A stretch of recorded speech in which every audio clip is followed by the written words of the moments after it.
जम्मू में कल daily wages ने अपनी मांगों को लेकर एक जबरदस्त प्रदर्शन किया और इस प्रदर्शन के बाद उन्होंने ये कहा कि अगर उनकी मांगे नहीं मानी गई तो वो 20 तारीख से हड़ताल पर जाएंगे और रमजान के इस महीने में अगर पानी बंद होगा तो इसकी जिम्मेदारी उमर सरकार की होगी। आरोप ये थे कि वादे किए गए थे कि सरकार बनते ही इनकी रेगुलराइजेशन पर जो है वो काम किया जाएगा, लेकिन बजट तक पेश हो चुका है और डेली वेजेस की सदन में बात तक नहीं की गई है। और आज यहाँ पर जम्मू एंड कश्मीर जो डेली वेजेस संघर्ष समिति है उसकी एक प्रेस कॉन्फ्रेंस है और ये भी किसी अल्टीमेटम के साथ आए हैं 31 मार्च तक के लिए। तो जानना चाहूंगा, कल एक बड़ा प्रदर्शन डेली वेजेस का हुआ, आज बीजेपी ने वॉकआउट भी किया है, आपको मैं बता देता हूँ। आपकी प्रेस कॉन्फ्रेंस का मकसद क्या है इन तमाम चीजों? देखिए, हम काफी लंबे समय से इसी प्रयास में है कि तमाम हमारे डेली वेजर अस्थायी कर्मचारियों के साथ जो है इंसाफ हो।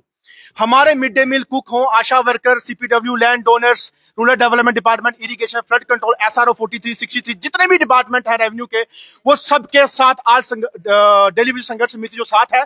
और आज हम लोग मजबूर होके प्रेस वार्ता के जरिए, आपके जरिए जो है बात रखने के लिए आए हैं।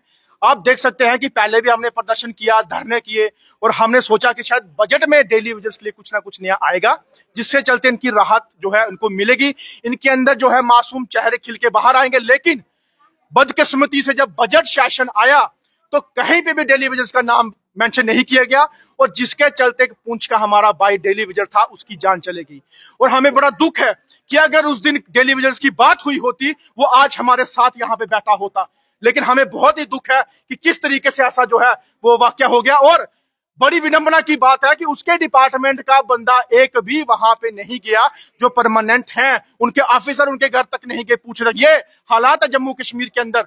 और मैं बताना चाहता हूं कि हम लोगों ने जो है आज आपके चैनल के माध्यम से, प्रेस कॉन्फ्रेंस के माध्यम से 31 मार्च तक का लास्ट इंटीमेशन दिया है कि अगर हमारी 4 मुख्य डिमांडों को पूरा नहीं करवाया गया तो ये समझिए कि 31 मार्च के बाद जम्मू कश्मीर के अंदर, तहसील डिस्ट्रिक्ट्स के अंदर, तमाम जम्मू कश्मीर की, उसके अंदर परिवार के साथ रोडों पे होंगे और रोडों पे तब तक नहीं उठेंगे जब तक उनकी डिमांड पूरी नहीं करवाई जाएगी।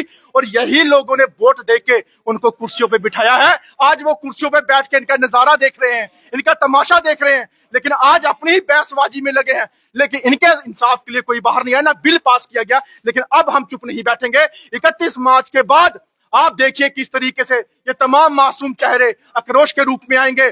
जम्मू कश्मीर में छीन के लिया जाता है, मांग के कभी नहीं दिया इन्होंने। आप पहले भी देख सकते हैं कि बम बम बोले के टाइम का ये कहना है कि उनके पास इतने इख्तियारात नहीं है और अभी उनकी सरकार नई नई बनी है, कुछ समय दीजिए, इस पर क्या कहना है?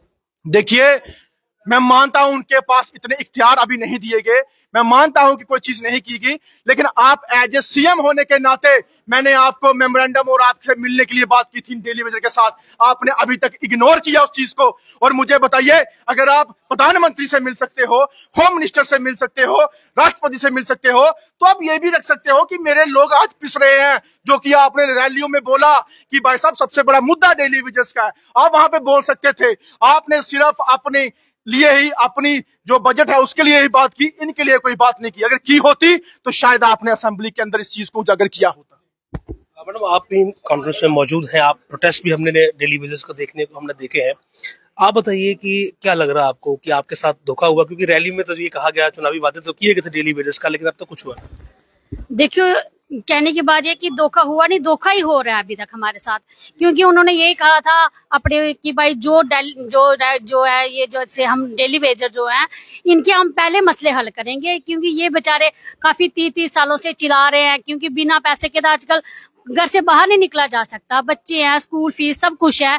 तो अभी तक उन्होंने कुछ भी हमारा किया नहीं। और सबकी उम्मीद जो थी इस बजट पे थी कि बजट में वो कुछ ना कुछ ये डेली वेजर के लिए करेंगे, और सबको एक उम्मीद थी क्योंकि ये नई सरकार बनी है, इससे उम्मीद जुड़ी हुई।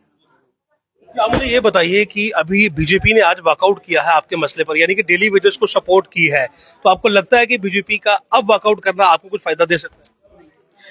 देखिए, ऐसे बात करने से, सपोर्ट करने से क्या पता, जब तक हमें इसका रिजल्ट जो है फुल मतलब नहीं मिलेगा, जब तक हमारे जो जैसे हमारी जो पे हमारे खाते में नहीं पड़ेगी, जो लोग हैं उनको पक्का नहीं किया जाएगा, तब तक हम क्या कहेंगे। बातें तो कब से चली आ रही है, 30 सालों से यही बात करने की, डेली वेजर का मसला है, डेली वेजर का मसला है, इसको पहले हम हैंडल करेंगे। अब तक तो कुछ नहीं किया। देखिए सर, जो आप बोल रहे हो कि बीजेपी ने आज वॉकआउट किया, बीजेपी की सरकार 2014 से इस वक्त तक थी।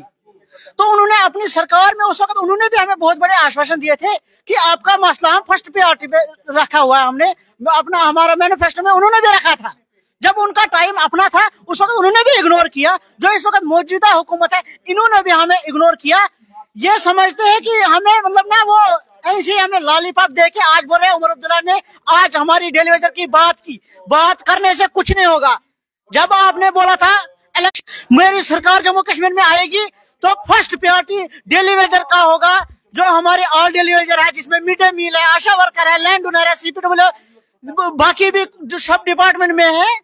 तो आपने उस वक्त बोला था कि मेरी इज्जत रखो, मेरी सरकार आएगी मैं आपका मसला हल करूंगा।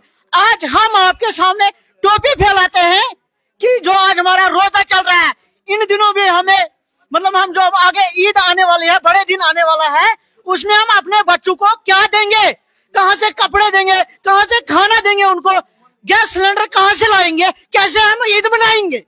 आपने उस वक्त टोपी फैलाई थी हमारी इज्जत रखो। अब हम अगर आपके सामने टोपी फैला रहे हैं कि हमारी इज्जत रखो, आज हम किसके पास मांगने जाएंगे। आप बोल रहे हो हमारे पास पावर नहीं है। पावर नहीं है तो इलेक्शन क्यों लड़ा था? आपने तो इलेक्शन में भी बाइकआउट किया था, बाद में फिर इलेक्शन क्यों लड़ा था? कोई ना कोई मुद्दा आपने रखा होगा, उसी मुद्दे पे आपने इलेक्शन लड़ा हुआ है। मैनिफेस्टो बनाया, क्यों बनाया था? आप बोल रहे हो एकदम में मैनिफेस्टो क्लियर नहीं होगा। ये तो 70 साल से मैनिफेस्टो है डेली वेजर का, ये थोड़ा कोई नई बात है, आज की बात है। अगर आज की बात है हम अभी रुक जाएंगे। आप बोलो 30 रुपया दिन का लेते हैं, उसमें हम परिवार कैसे चलाएंगे? आप मिनिमम वेजेस तो एक्ट जो है जो एज पर दिल्ली यूटी है वो तो लागू करो ऑल डिपार्टमेंट में। लद्दाख में कैसे हुआ लागू? लद्दाख की सरकार भी है, वहां पे भी है, वहां पे कैसे चलती है? यहाँ पे क्यों नहीं चलेगी आपकी सरकार? नहीं चलेगी। खुल के ओपन में बता दो कि हमारी नहीं चलती है, हम आपके साथ जान कुर्बान करने के लिए रोड पे आएंगे। हम अपने बाल बच्चे लेके आप चलो हमारे साथ। आप बोलो कि हमारे पास पावर नहीं है, हमें मतलब जो सेंटर की हुकूमत, जो सेंटर की सरकार है वो हमारे मुद्दे नहीं मान रहे, तो उसके लिए हम आगे लड़ने के लिए तैयार हैं। ये ड्रामे नहीं चलेंगे, ये झूठे खोखले वादे नहीं चलेंगे। आप एकदम में कर दो हमारा मसला हल। अगर करना है नहीं करना है वो भी बताओ। हम लेना भी जानते हैं, ये नहीं सोचना कि एक दिन का धरना होगा, 31 तारीख के बाद एक दिन का धरना नहीं होगा। जब तक नहीं हम रिटर्न लिख के लेंगे तब तक नहीं हम रोड से उठेंगे। ट्रेनें बंद, रोड बंद, पूरा जम्मू कश्मीर कामकाज बंद हो जाएगा, जितने भी डिपार्टमेंट, क्योंकि छोटे मुलाजिम से डिपार्टमेंट चलता है। अगर हम स्कूलों में खाना बनाना बंद कर देंगे, आप PM पोषण का लाभ कहां से दोगे? जो हमारे प्रधानमंत्री है वो भी बड़े बड़े रैली में कहते हैं हाँ जी हमने इतने लाख इतने करोड़ बच्चों को PM पोषण का लाभ दिया। अगर आपने लाभ दिया, हमने कौन सा पाप किया? 30 रुपए पे हमारे बच्चों को कौन PM पोषण देगा? शर्म करो, कुछ शर्म करो। जो आप वादे करते हो वो वादे क्यों भूल जाते हो? आपको भी ऊपर वाले के पास जवाब देना है। ये गरीब लोगों की बद्दुआएं मत लो। नहीं करना है तो उस वक्त इलेक्शन के टाइम ये मेमोरेंडम, ये जो आप मैनिफेस्टो रखते हो वो मत रखा करो। मैनिफेस्टो में नहीं रखना था डेली वेजर का। आपको जब पता था कि हमारे सरकार में मतलब ये आगे से पावर नहीं है हमारे पास, मैनिफेस्टो बना नहीं था। हमने मैनिफेस्टो पे आश्वासन किया, आपने बोला था हमारी इज्जत रखो। अब हमने इज्जत रखी। अब हम आपको हाथ जोड़ के ये बोलते हैं कि हमारा मसला 31 तारीख ईद से पहले हल हो जाना चाहिए। अगर नहीं हुआ तो उसके बाद फिर आप भी भुगतने के लिए तैयार रहना। उस वक्त ये नहीं कहना कि हमें खबर नहीं थी। तो ईद तक का अल्टीमेटम है और साफ ये कहा गया है कि अब मसला हल करिए, क्योंकि सब जानते हुए भी आपने मैनिफेस्टो में हमारा वादा किया, ये लिखा कि डेली वेजेस का मसला हल होगा। और अगर आप अब ये कह रहे हैं कि मेरे पास इख्तियारात नहीं है, मेरे पास पावर्स नहीं है, तो ये बात मानी नहीं जाएगी।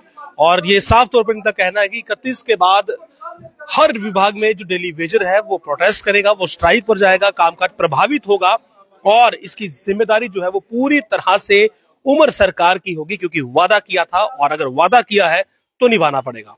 नमस्कार।